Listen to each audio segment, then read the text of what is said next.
Well, I need a CV axle. I need two actually, but my son managed to pick one up at a wrecker 2 hours away. We got no mail service again, so this is what came out of the diff. This end, and this end was in the other side in the hub, and I'm going to see if I can make a complete diff out of this. I'll have to clean the inside of this and the boot, put the boot back on, and then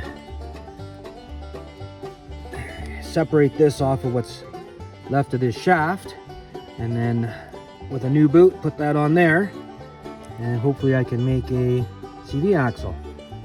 You know, third mail strike within 12 months. That's just great for getting parts, isn't it? I think this was the hardest part probably that I'm going to face, which was just separating this out of here, which was done the old-fashioned way.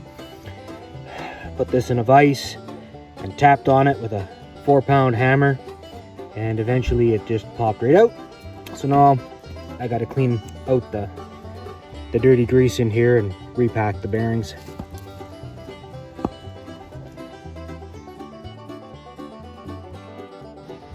All right, so I stole a boot off of another old CV axle, and if you're really careful you can reuse the straps, and if not, I actually have a box of extra straps that I bought from Amazon, because sometimes you deform them and they don't work anymore. But overall, you just got to be really careful and put her back together, and I think I now have a CV axle, and I don't have to wait for the mail strike to end. Thank you, Canada Post. So you should be able to just fold that back in and get those tabs to hold it, and take yourself a pair of pliers and squeeze them together and then tap them down. Now you can actually get a tool that will do that, but most people are not going to have that tool, so just pliers, squeeze it together, tap it down. Do that to all the bands, and your CV axle is now back together.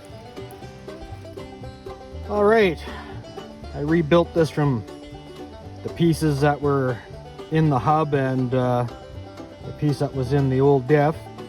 So now I'm going to put it into this quad, and so what I'm going to do is I'm going to shove this end into the diff, and then I'm going to move the hub around and slide that over top, and then bolt the hub back into place.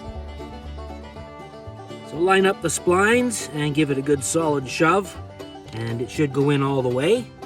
And now I'm just going to move this around until I can line the splines up and shove them through, shove the whole shaft there through that wonderful hole with the bearings.